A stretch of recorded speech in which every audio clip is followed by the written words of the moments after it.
أعوذ بالله من الشيطان الرجيم. بسم الله الرحمن الرحيم. قالت فذلكن الذي لمتنني فيه ولقد راودته عن نفسه فاستعصم ولئن لم يفعل ما آمره ليسجنن وليكن من الصاغرين. سورہ یوسف 31 نمبر آیت. په دې 31 نمبر آیت کې د یوسف علیه السلام هغه امتحان مخکې نور ذکر کیږي. الله تعالی وی قالت نو ویل د زنانا عزیز مصر د بادشاہ خزی ویل فذلکن الذی لمتننی، دا هغه کس دی چې تاسو په هغې کې زه ملامت ولم. مخکې موږ ویلو چې د بادشاه کم خاص وزیران چې د هغې زنانو ته اطلاع میلاو شوه چې د عزیز مصر په کور کې غلام دی او د ښځه یې په غلام باندې عشقه شوې ده او په هغې باندې به یې اعتراضونه کول چې دی ډېره نمک حرامي کړې ده، بېوقفتیا یې کړې ده. نو دغه زنانو د ملامتولو دپاره د زنانه دغه ترتیب وکړه چې کوم وړاندې تېر شو. بیا دې ښځې ته پته ولګېدله چې اوس دا ښځې زما په راز سم خبر دی، حقیقت هم دغسې دی. نو به رښتیا شروع کړو، رښتیا یې وویل او د هغې نه بعد د زنانو د مخې یوسف علیه السلام له سخت وارننګ ورکړو او وی ویلې ولقد راودته، یقینا ما دا را طلب کړی و عن نفسه په باره د نفس د کې، دغه مطالبت ما کړی و یوسف علیه السلام داسې نه و. فاستعصم، نو د ځان بچ وساتو، د دې ګناه او جرم نه ځان بچ وساتو، اخته پکې نه شو. ولئن لم يفعل ما آمره، او که ده ونه کو هغه کار چې ما ورته حکم کړی دی لیسجنن، خامخا به دا جیل ته ځي، جیل کېږي به. ولیکن من الصاغرین، او خامخا به دا شي د ذلیلو خلکونه، کمزورو خلکونه، بیکاره خلکونه. نو دا خبرې د زنانو د مخې یوسف علیه السلام ته واورولې چې په یوسف علیه السلام باندې ډېر ټایم کې یره او هیبت راشي چې یا خو جیل دی یا بل څه ذلت دی، خو د هغې نه د بچ کېدو دپاره راشه، په دې ګناه کې اخته شه. نو دې دپاره یې دا خبرې یوسف علیه السلام په مخکې واورولې.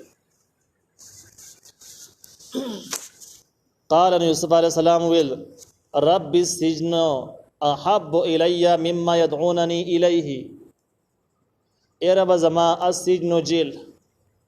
احب زما خوښ دی، خوښ دی الی ماته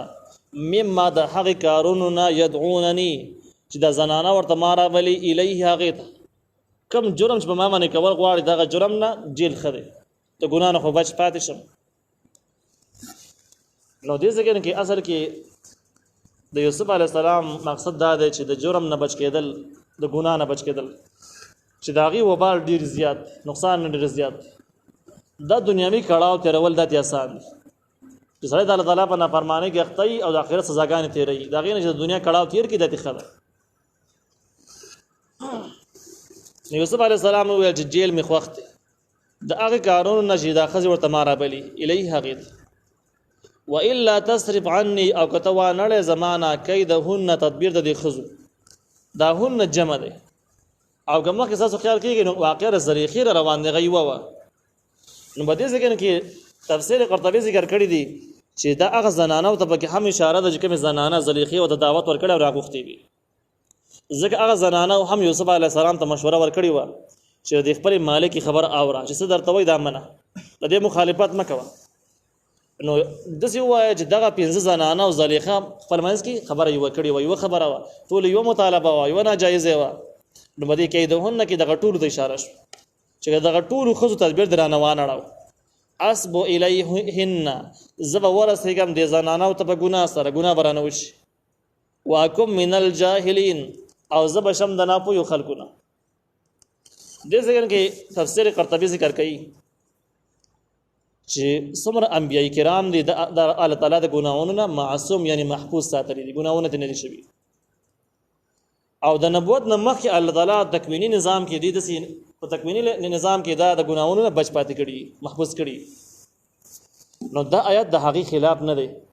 بلکې دې کې د یوسف علیه السلام سخته یره ذکر کیږي او د یوسف علیه السلام عاجزي ذکر کیږي او د دې سره سره امت لپاره تعلیم ذکر کیږي چې امت چې کوم دی هغې دپاره پکار ده چې د خپلو ګناهونو د بچ کېدو دپاره د الله تعالی مرسته حاصله کړي، د الله تعالی نه دعاګانې وغواړي. بیا ور پیتنو نه د ګناونو نه محفوظ شي او که الله مرسته نه نو د دې پیتنو د ګناونو نه بچ کېدل دا ممکن نه دی دا ګران کار نه نشي بچ کېدل نو یوسف علی السلام وویل چې الله تعالی د دې خزر تدبیر زمانه و نه راو نو زه به ورسې کوم زنانو ته په ګناه سره واکم من الجاهلین زبشم د ناپوهو خلقونه امام قرطبی وایي چې په علم باندې عمل نکول دا علم نه دی علم هغه دی چې دا علم حمي او سره عمل یو ځای شي هغه د علم ویل کېږي پوهه سره د عمل نه دا علم دی او چې پوهه یو عمل پې نه دا جهالت دا علم نه دی نو یوسف علیه السلام څنګه وایي چې کدا ګناه را نه وشوه نو بیا به ما دومره پیغمبري او علمیت دا په جهالت باندې بدري دا په جهالت فاستجاب له ربه نو قبول کړ در لپاره رب د دعا ده دعا ورله قبول کړ پس ورفع عنه نو وایړو د یوسف علیه السلام نه کیدهن تدبیرونه د خزو دا خزو چې کوم چرونه مشترکه باندې جوړول یوسف علیه السلام ګیرولو د لپاره هغه ته واړول ان یوسف علیه السلام دعا قبول شوه انه یقینا د الله هو السمیع العلیم د اوریدون کې پوهه دی اوریدون کې د هر چا دعا خبري اوري د یوسف علیه السلام دعا یې اوریدله او عالم پوهه دی د هر چا د احوالو خبر دی د یوسف علیه السلام دغه مجبورۍ د حالات نه هم خبر وجدا مجبوره ده غیر دی دې ځکه خلاصول او نجات ورفکار دی ثم بدا لهم من بعد ما رأوا الآيات ثم بدا لهم بیا ښکارا شو دوی ته مصلحت چا ته ښکارا شو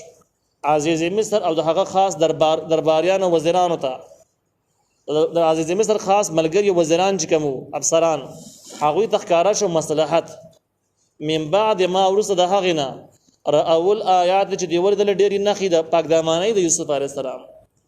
ډېرو نه خو نه اندازه ورکول یوسف علیه السلام پاکیزه دی ګناهګار نه دی خو مصلحت به دې کې ودیدو چې لا يسجننه خامخ به د جیل ته اچو حتی حين تر یو وخت پورې په دې کې مصلحت څه شو مصلحت به کې دوی دالې دو چې یوسف علیه السلام ته د زنانه زلیخا چې مخکې کوم میټینګ کړي د کوم مشورې او تکړی و او کوم سازش کې یوسف علیه السلام یې ګیراو غیر نشو بچ شدي بیرله اوس کې دې چې د یوسف د دې زلیخې سره نور خلک هم ملګری شي نور خزي وسره هم ملګری شي لکه وړاندې موږ ویل چې دغه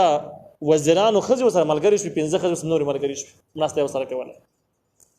ممکن ده چې دا رازونه دي عزیز مصر او د سړو ته معلوم شوی وو چې وس د یوسف علی السلام خلاف نوري خزم تیاری شولې نو د دې کسانو خیال دا وجب کور کې بدا سازشونه رواني کې دي شي خدای مکه یو ځل د یوسف علی السلام خلاف دوی کامیاب شي نو بیا نقصان شي نو خدای د دې کور نه یوسف علی السلام بهر جراو باسو نو بهر دنیا کې هم نقصان کوي ځکه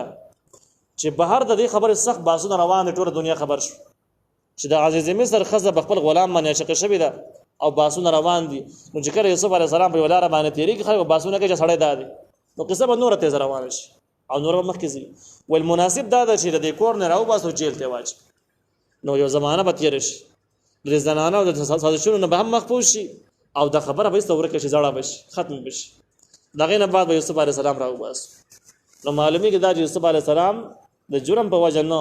بلکې یو بل مصلحت د پاره جیل ته لاړو د دې وجه نه علماء د جیل باره کې لیکلي دي تخفت السجن چې د جیل ته تک دا لازمي نه د مجرمي ځکه اکثر نیکانو خلکو نه جیلونه ثابت او ډېر وجوهات کې دي د چا باره کې الزامات لګېدلي الزامات او صفایي د پاره الله تعالی نیکان خلک جیل ته بوزي لکه د یوسف علی السلام احوال ته وګوره د چا خلاف د مرګ سازشونه نو د مرګ نه د محفوظ کولو د پاره ځنې خلک الله تعالی جیل ته بوزي دغه شان د کې د زیات او عبادت او تهجد او دعاګانو د پاره هم ځنې خلک الله تعالی جیل ته بوزي او مزید علم د پراخې د پاره الله تعالی بوزي دغه شان د تالیف او تصنیف د پاره الله تعالی ځنې خلک جیل ته بوزي لکه امام ابن تیمیه رحمه الله لوی امام د نظام بارک ډېر لوی امام دا جیل کې پاتې شو علامه ابن قیم رحمه الله جیل ډېر زمانه جیل تر کړی دی چې ځینې تاریخونو د لسو کالو پورې لیکلي دي د امام ابو حنیفه رحمه الله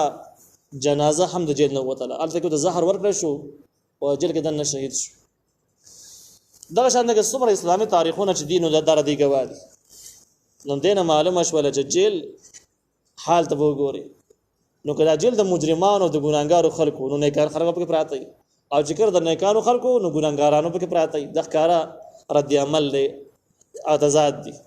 نو دغه طریقه باندې چې کم خلک په جیلونو کې نو په ټولو حکم نشي صادرولای چې مجرمان دي بلکې څوک مجرمان دي څوک پکې نه نو الله تعالی وی لا يسجننه خامخ بده جیل کیږي حتی حين تر یو وخت پورې به حالات تفکتل چې جسمونه وخت جیل ولا پکار